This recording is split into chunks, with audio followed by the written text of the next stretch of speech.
Jesse, what's up, brother? It's Mike. Got your question here. Thank you for all your content. Quick question. How often should I recalculate my calories based on X amount of pounds lost? This is a good question. It's a question I get quite a bit, and it's a question that makes sense mathematically, right? You calculate your calorie maintenance and you set up your macronutrients based on your stats, and then you make progress. And then if you were to recalculate using that same equation based on your new stats, a little bit less body fat, maybe a little more lean mass, maybe the same lean mass,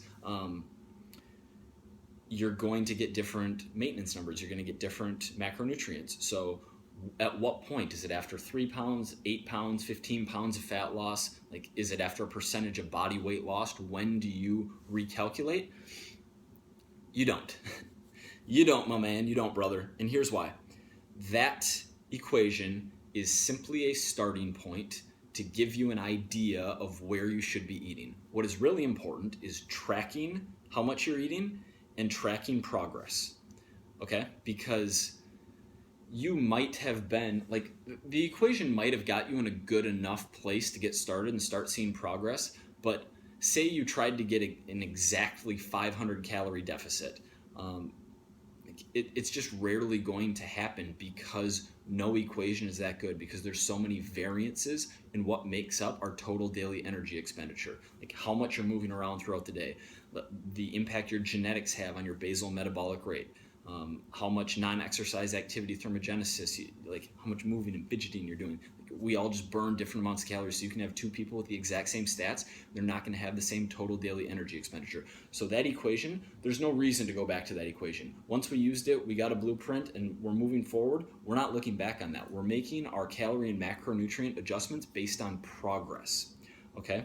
So what I like to do, and we'll just take the traditional I'm losing body fat but I'm stalling out example, and assuming that your calories aren't stupid low, you're still eating above your basal metabolic rate, which is usually something like 60% of total calorie expenditure. That's like, there's a range, it's going to vary, but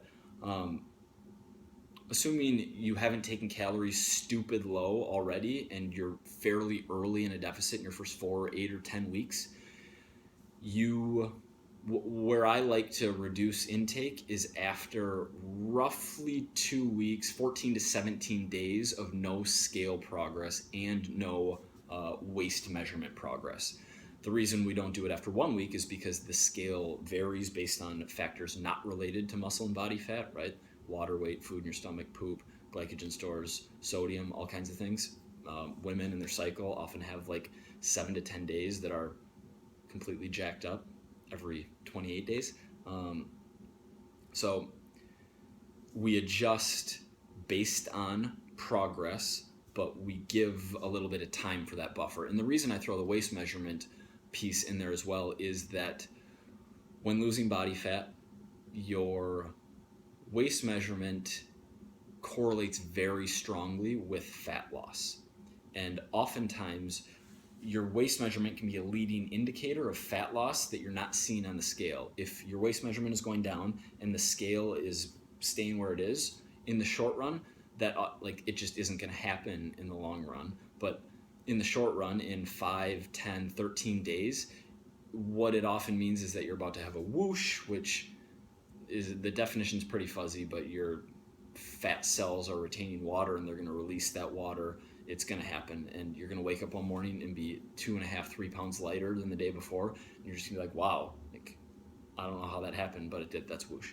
So if your waist measurements aren't moving, your scale weight isn't moving, you're trying to lose fat, I would bring calories down, depending on how you have your macros set up, something like 120 to 150 calories, primarily from carbohydrates, just because when I set up macros, I set your protein and fats at a place where I need them and don't really want to go below them. Sometimes I'll leave some wiggle room on dietary fat, and after making crazy progress, you can probably bring protein down some, because that's a multiple of lean mass. It's just going to be higher than it needs to be. But in general, you want to make these adjustments not based on going back to the equation with your new stats, but based on your progress.